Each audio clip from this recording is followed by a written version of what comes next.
Friends, this is Ashley Latecki Ellenboss with Skyhouse Herb School and Apothecary, and today I'll be talking about burdock and how to use a burdock decoction. Now, a decoction is a way to brew your herbs, and it's a really good way, especially to brew your roots. And so we'll be talking about burdock root, its medicine, its magic. We'll be talking about how to actually make a decoction and also ways that brewing a decoction can actually be part of a mindfulness or spiritual practice. So let's go ahead and dive in. Let's talk a little bit about this plant. So the Latin name is Arctium lapa, and Arctium refers to its association with the bear, or Arcto-iris, maybe you've heard, sort of like it's related to the constellation of the bear. And so it has this old Latin word, and we think that it stems from its initial use as a more shamanic type plant associated with bear magic and bear medicine. It was an herb that wasn't really used the way that we use it today. Originally in the time of Dioscorides, it was an herb that was used for toothache originally, the root and the seed, because it has this little bit of kind of an analgesic quality, would be used to soak in the mouth for toothache. It was also used in ancient Roman medicine for hip pain, and they called it stranguary or stranguary hip pain. So sort of tightness and achiness in the hips.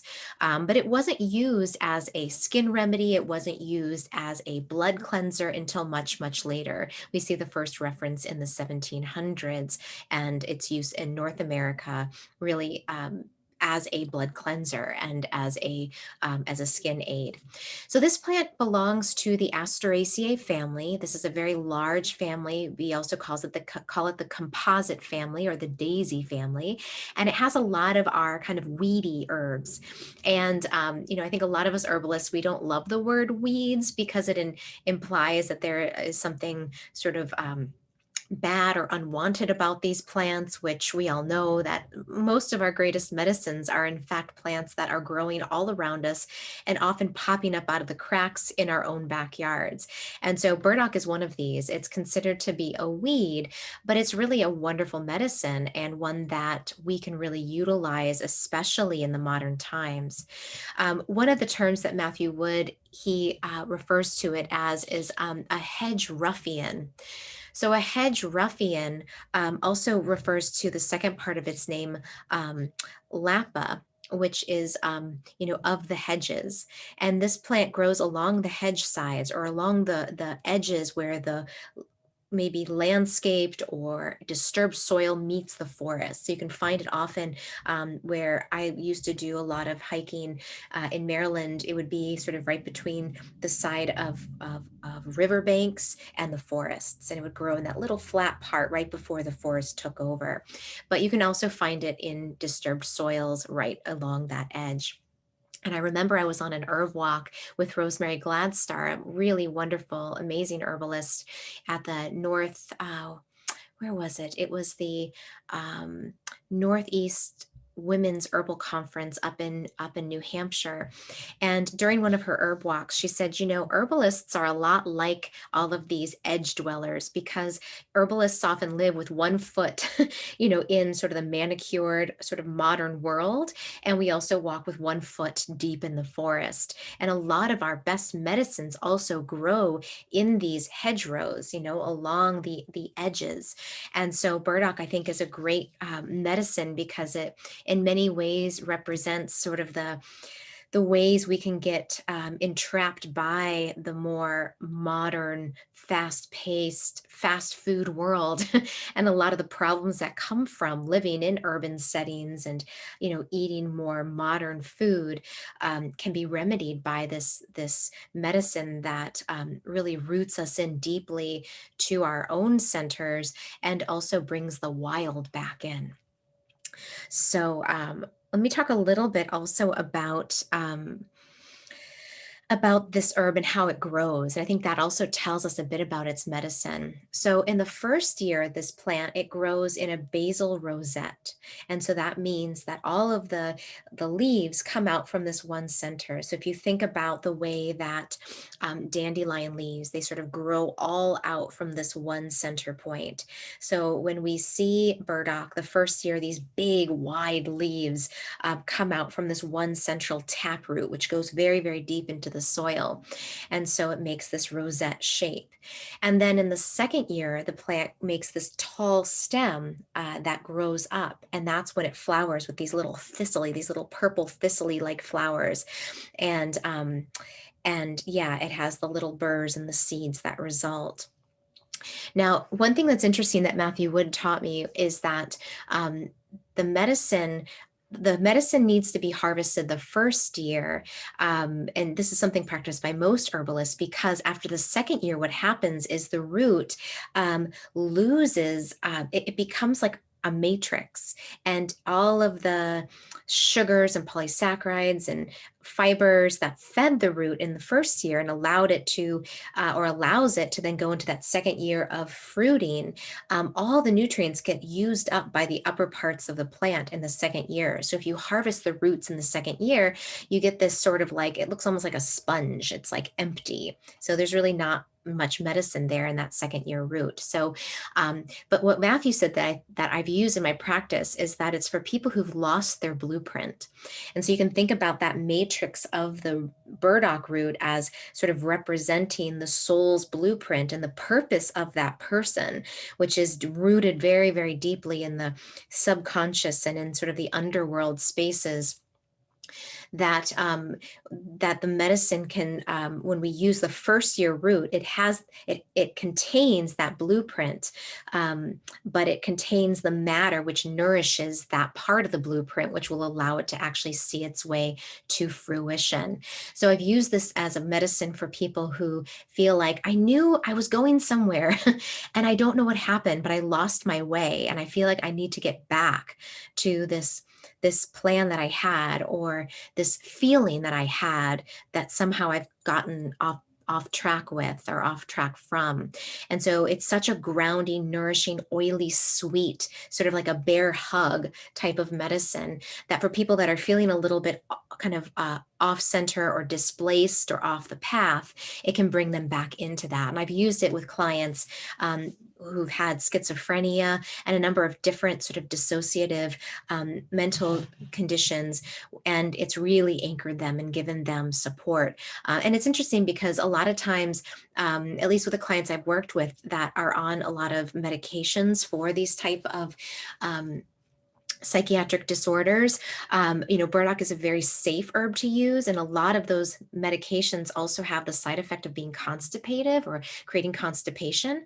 So burdock is a really gentle laxative. And so I found that it's not only really grounding and stabilizing for these people, but it also helps to move their bowels, which can break, can help people that are feeling overwhelmed and like there's too much in their body, because there actually probably is, and help flush that and move that all out. From the root, right? From their root, letting things go. So in my practice, I use this plant for those things. I also use it for skin conditions. That's probably one of the primary indications I look for is, does the person have really dry skin? Do they have eczema or psoriasis? Do they have flaky dry patches? Do they have dandruff? When I look at their tongue, is their tongue dry? And is there maybe even indications of heat, like little red dots on the tongue can be an indication of heat, or the immune system becoming activated. The body's trying to clear things, but if there's a white coat over that, it's like the cold dampness isn't letting the heat do its job. And in some cases, I also have found with like kidney qi deficiency, where it's like there's not enough yin, there's not enough of the vital fluids and vital force to tap down some of the heat in the body, that this will build that kidney yin. It'll build it'll build up the kidney reserves. So if there's a kidney yin deficiency, actually not kidney qi, but kidney yin deficiency, it will really build up those vital fluids in the person's body. I also have used it for general dullness in the complexion. I remember one of my teachers, James Snow, who's an incredible herbalist, he said that if you see someone's complexion, it looks like they kind of need to wash their face. Their face looks kind of dirty. There may be like discolored patches. Especially this is true in teenagers with deep acne. It's a really good remedy for them. And Seven Song, another wonderful herbalist, says that it's for liver acne. And liver acne, he describes as being like, very, very large pimples, painful, almost cystic, and, full of things. It's like there's a lot of stuff that needs to come out of them. And this is considered to be sort of a liver pattern, especially when it's like around the chin and the sides of the face here. Sometimes gallbladder will show up right here in the temples. If the temples are really greasy or if there's pimples here, that can be a sign that the gallbladder might need to be supported. So you could think of burdock along with other bitter herbs for that. So yeah, so the dullness in the complexion is something I've used, and again, like that sort of looking like they're dirty, or if you're just feeling like you're kind of dirty too. I think burdock is always a nice one to bring in when there's a sense of, gosh, I just really need to move things through me. I really need to nourish myself. Like I don't. It's like you wanted. It's the for the person who wants to do a cleanse but feels too depleted to do one. That's a really good time to use burdock root. So let me walk you through how to make it. And I'm going to share with you some tips. And I'm just going to move my camera down here. So this is burdock root. Now, there's a lot of ways you can get your burdock root. This is from Gentle Harmony Farms. This is a wonderful farm located in North Carolina.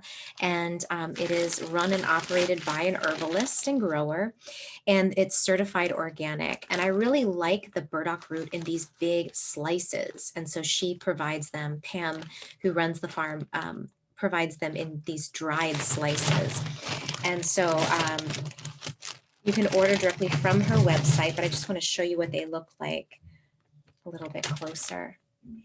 So, oh, my light is very bright here. So you can see that they're kind of like just, these beautiful, almost they look like little eyes. And they started off very, very big, but they almost have like a little star in the middle of them. They're really beautiful, and they smell quite delicious. So burdock root decoctions are really easy to make. All you need is water, heat, and burdock root. So what I have here is what I made this morning, which is a burdock decoction. And what I did is I'm a little bit more of like an eyeballer. So what I did is I added about a handful of the dried burdock root. You can see it in the sun there really beautifully. And so, my handful is probably going to be about maybe a quarter cup of the dried roots. And then I added about 3 cups of water. I could have done 4 cups. That's usually more of what I do, but between 3 and 4 cups. And then you have to put the lid on so that the oils don't evaporate off. And so you add the lid on, you turn on your heat, and you're going to let it simmer on the stove for probably about 20 minutes and low heat. You don't want the lid to come off. So just let it kind of do a low simmer for about 15, 20 minutes, then turn the heat off, keep it covered, and then let it come down to cool to when, to the temperature that you can drink it by or how you can handle it. And then after that, you can do a few things. You can actually, pour it through a strainer of some kind. And then I recommend drinking half of it in the morning and then drinking half of it in the evening. And it's just a really good flush for your liver, for your gallbladder. And it's just food for the skin. It's very, very deeply nourishing. It's considered to be oily and slightly cool. But I find it to be I don't really find it personally to be warming or cooling. It seems pretty neutral to me, but it definitely has a moistening, oily effect. And you can see the color here is sort of a brownish gold. And so that's what you're looking for with the coloring. It should not be clear. It should have this goldish, brownish color. And, the other thing that's really neat is that once you cook it, it becomes soft. And these are like carrots. These can be eaten. So sometimes I'll actually take a handful of these dried burdock root and I'll throw it in a crock pot when I'm making a soup. And then you can just eat this. And my girls they love it. They love to chew on these. So you can eat these as a food in addition to drinking the tea as a medicine. And I wanted to say a few things about storage. So you can store it, it'll be fine if you leave it on the stove top all day long. But if you want to leave it overnight, you want to refrigerate it. Otherwise, it'll start to get a little bit like musky, or you could say swampy, because of the polysaccharides. It'll start to break down and it'll start to get a little swampy. So, 24, I would say 12 hours out is good, refrigerated after that. Um, and then the other thing that I think is a really interesting ritual way to think about doing this practice of decocting your herbs is that, I think so many of us, we are looking for ways to slow down and to ground back in and to feel connected with the natural world. And I feel like making your own herbal teas rather than using tinctures is also a really good way to bring this ritual practice into your life. So I like to do it in the morning, before I make breakfast, I'll start my tea or my decoction for the day, and I'll just get that going, and the whole house starts to smell like a cabin, like a log cabin with this deep, rich, earthy smell. And it's really, really a really beautiful practice. The other thing that's interesting that I found while doing decoctions recently is this act of cooking is also very cathartic. And I feel like so many of us right now, we've got so much going on in our minds and on our plates. And to boil the crap out of something just feels really good.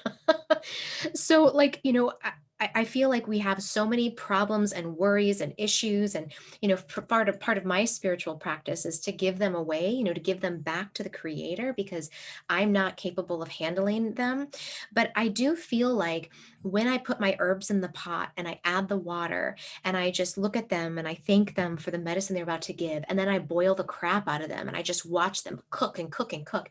There's something cathartic that happens in my body. It's like, okay, like I'm doing something for myself, and the heat and the fire is burning up and just transforming this into something that not only I need, but it's also just, you know, um, in some ways I just can kind of give what I'm holding on to and throw it almost into the cauldron of my of my pot and be like, you know, um, cook this for me, cook my pain, cook my frustration, cook my rage, cook all of it, boil it down.